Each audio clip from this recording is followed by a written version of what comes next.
Raymond, good morning. Good morning. How you doing, man? I'm fantastic. Yeah, fantastic. Feeling fantastic about your performance tonight? Yes, I'm most likely going to deliver a wonderful medley of songs that are from, not unlike some people who sing other people's songs. I will sing my own song. Original songs? Yes. Will you be Once singing? I wrote some time ago, but couldn't produce properly. Jesus. But mine is the last performance. Raymond, will you be singing at the venue or remotely?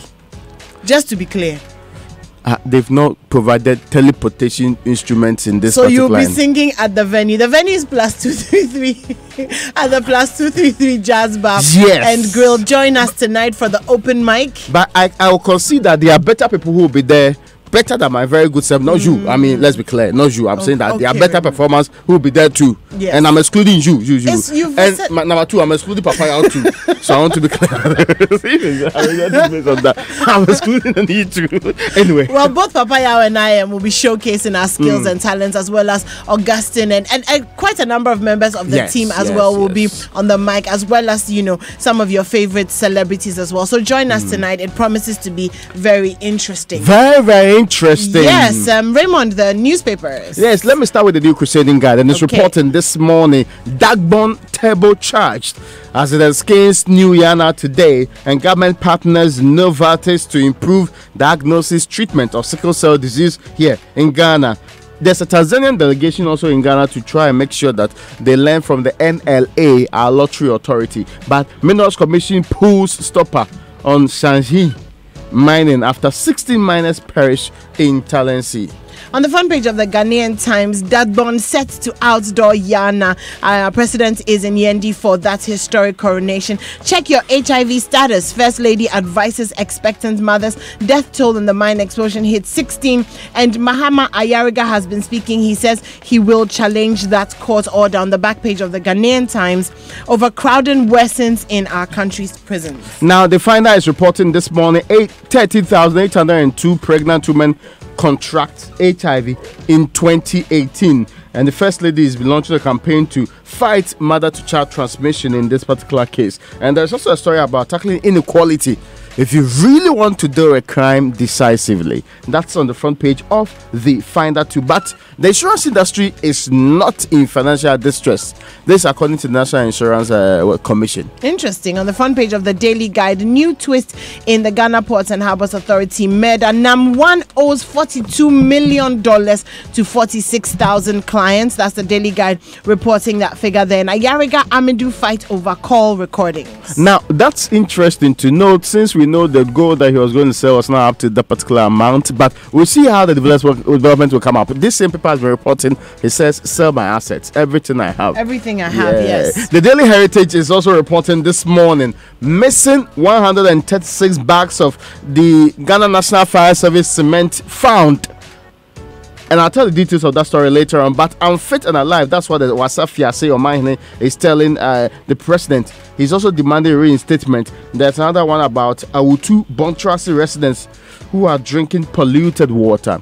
And if you see the water, you don't need to be told that it's polluted. Heavily polluted water in the 21st century. Nobody should be subjected to this. To drinking that kind of water. On the front page of the Independent, sacrificing Etsiwa Forest in China bauxite deal not acceptable. That's according to Professor Oting Yeboah. Ghana not in a state of insecurity, and that's according to the Deputy Defense Minister. Now, the Daily Statesman is reporting this morning that don't go for one-term president. Spiogabra warns the NDC, and Minerals Commission cuts off Shanxi. I'm sure you've heard that story, but Dagbon, this is how they put it, is ready for New Yana. And that's the big story on the front page of the Daily Statesman.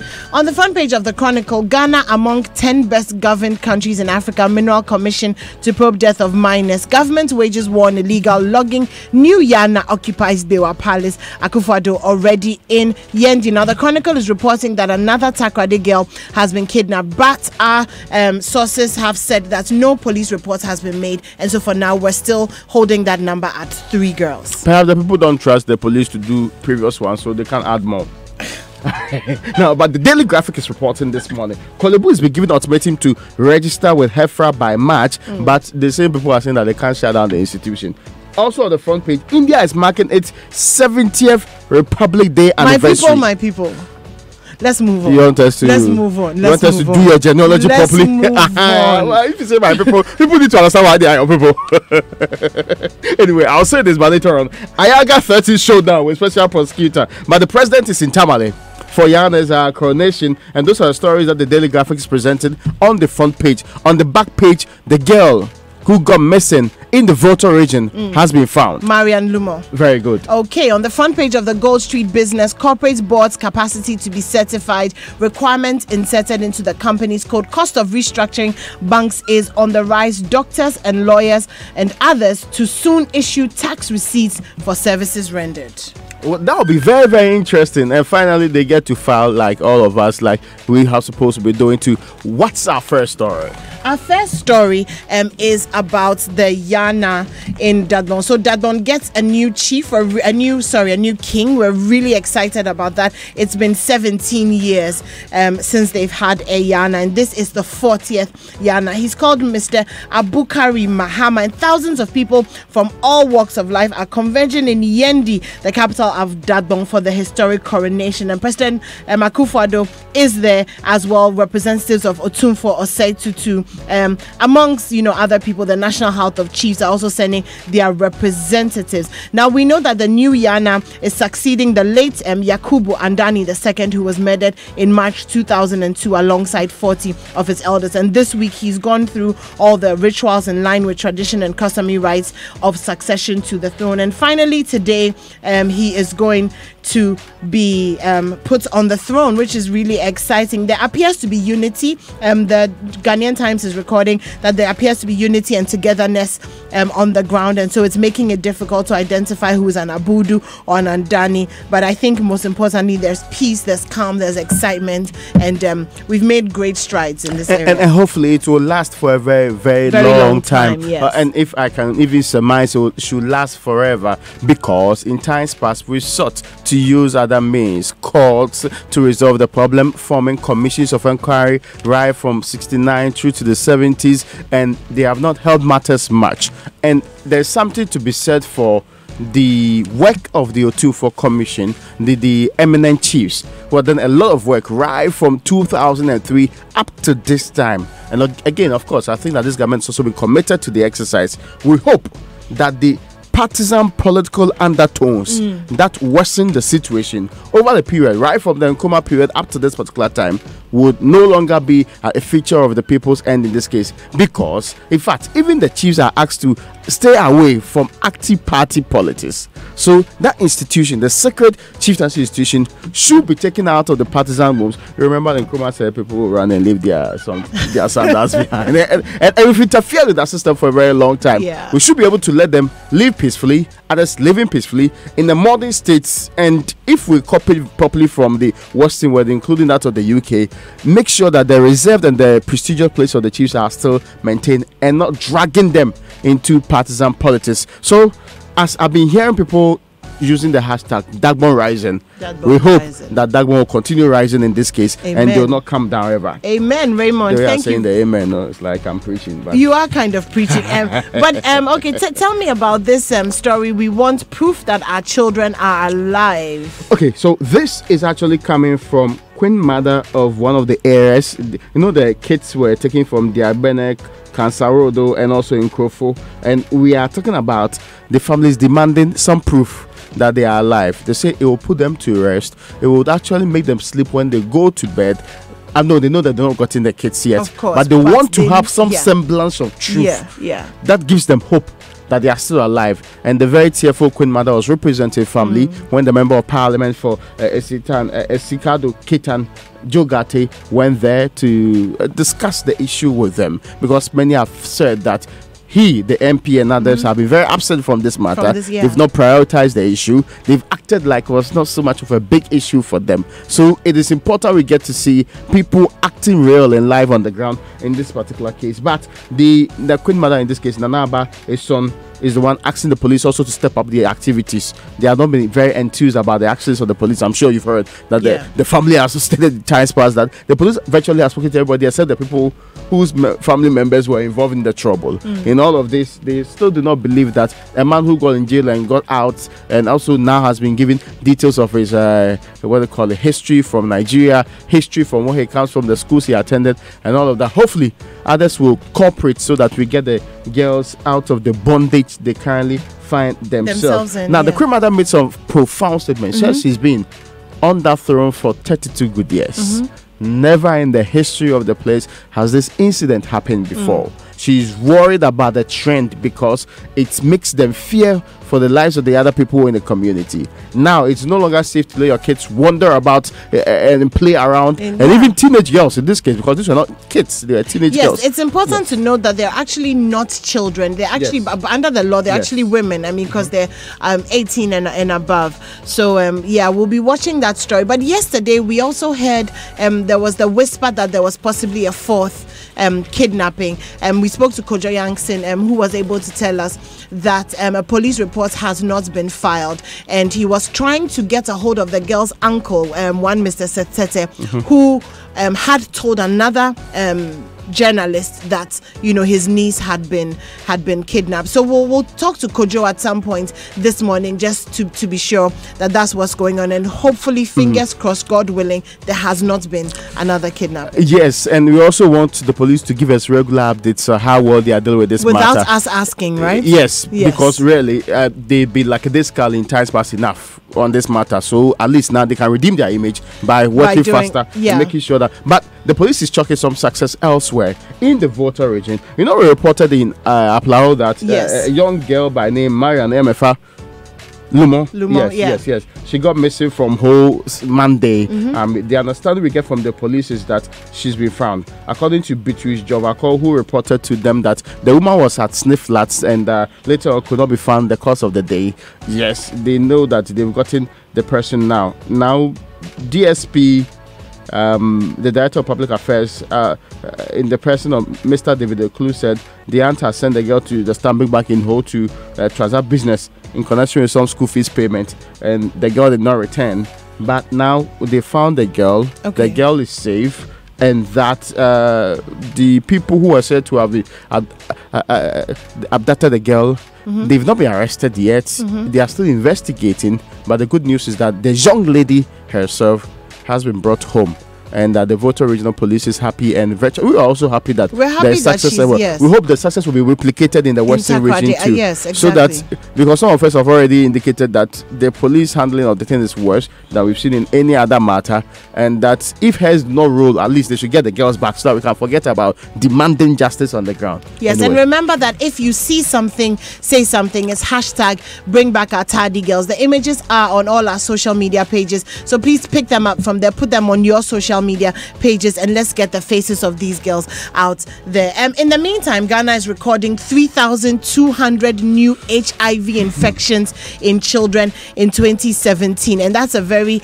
alarming figure, basically because mothers are not testing their HIV status. The thing is, once you test your HIV status and you know that you are positive, you can be giving antiretroviral treatment so that the disease or the virus does not pass on to your unborn child, and you can actually deliver a child that is HIV free. There's a campaign that has been launched by the First Lady. It's called Free to Shine, the Free to Shine campaign, launched by Mrs. Rebecca Akufo-Addo, and she is seeking to increase advocacy on this particular issue, on women getting tested when they're pregnant. The figures have not been very good. Out of 1.1 million expected pregnancies in 2017, 71% of pregnant women tested for HIV, and out of that, only 67% received antiretroviral treatment to prevent mother-to-child transmission, which means that as much as 29% of pregnant women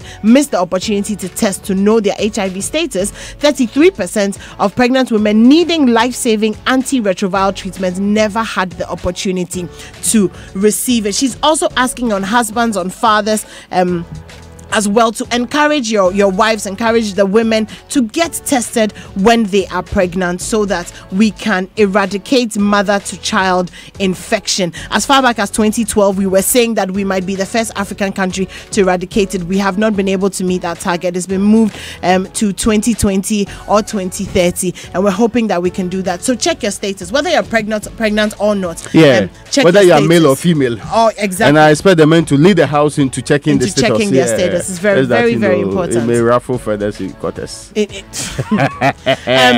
Raymond. So tramadol, right? Yes, of course. I mean, let's go back to the Western region, and we understand that that particular region, especially specific areas like Ahanta West Municipality and the areas of Apua, are having huge numbers of young people, those terribly between the ages of 10 and 12 too, included in the abuse of tramadol. Now, tramadol is a recognized medical product. It is in the right quantities, in the right concentration required for the treatment of so many other things. In fact, extreme pain even for pregnant women and other conditions. So it is when these kids consume them in excess. So it's coming difficult for them to get the 100 milligram and other things. So what they do is that they will buy like the 120 and chew like 5 or more. Wow. And it sends them hallucinating. I'm sure you've seen videos and pictures of people misbehaving in the throes of that. In fact, it gets them high, as they put it, but this also ends up destroying many organs within them, including the liver and the kidney, as has been established by the medical professionals and the standards of the FDA rather. And the call is that the security institutions there should team up with the parents and other people in the communities of Apua, because this is becoming terrible.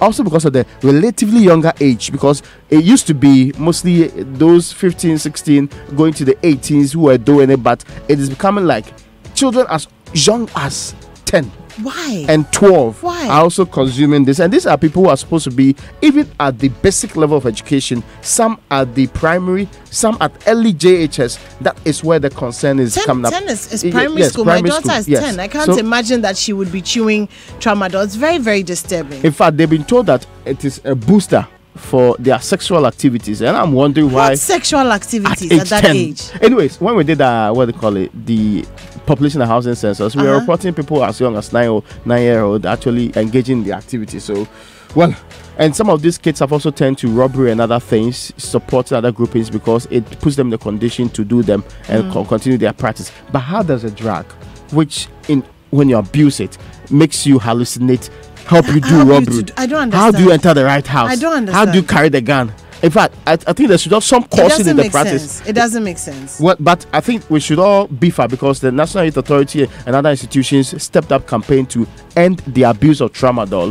We should all beef up that particular exercise, and especially in the central region, the people in charge of the various units who are dealing with substance abuse should get on the ground and make sure we get rid of this menace, or else our youth are being sent the wrong direction.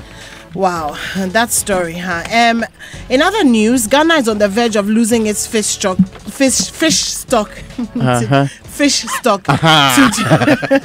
to China. So apparently, out of 76 fishing trawlers operating in the country, only one of them is Ghanaian owned. You can check out that story in the Ghanaian Times. I'm going on to the online news review. Is brought to you by Zenith Bank, in your best interest, and Goil Good Energy. It's a new year, and it's still good energy with Goil, your reliable energy partner. Enhancing your engine performance and prolonging the life expectancy of your vehicle should be a top priority. So continue to get the best quality and value for money from Goil Super XP and Diesel XP and trusted range of lubricants from our 360 service stations across the country.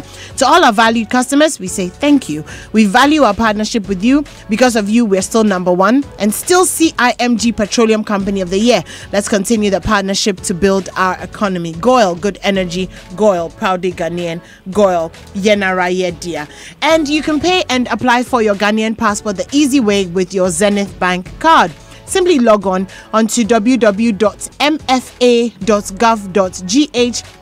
Select passports, follow the prompts, and pay with your Zenith Visa or MasterCard. Payments reflects real time. Now that's what we call service. Pay your passport's application fee the easy way with your Zenith Bank card today. Zenith Bank, in your best interest. And myjoyonline.com is reporting historic. Yendi goes agog as new Yana is crowned today. The people of Yendi and Tamale are looking ahead for the historic ceremony to crown Yana Abubakari Mahama as king of Dadbong. My Joy Online is also reporting Ayariga's illegal importation. Iyoko to retrieve $25,000 from car rental company. You can check out that story on My Joy Online. Also, hashtag bring back our tardy girls. We have given you the updates on that, and we'll continue to do so with Kojo Yankson, who is in Takoradi. And good morning to you, Kojo. We hope that you're well. BBC.com is reporting biggest protests in living memory hit Sudan. So we know that security forces have clashed with demonstrators in Sudan's capital as anti-government protests take place across the country. And riots police have used tear gas to try to break up the large rallies. And that is the online news. You can check out all those stories online. Raymond, thank you very much for joining me this morning. I'd like to say officially thank you very much to you this week. You've been great. You've been a tremendous support, and I appreciate your help. Why are you talking like you're going on retirement? I appreciate your help, and I'm looking forward to seeing you perform tonight. And we're going to take a few messages. When we come back, we will go to the BBC. Stay tuned. Wondering how to get to the top.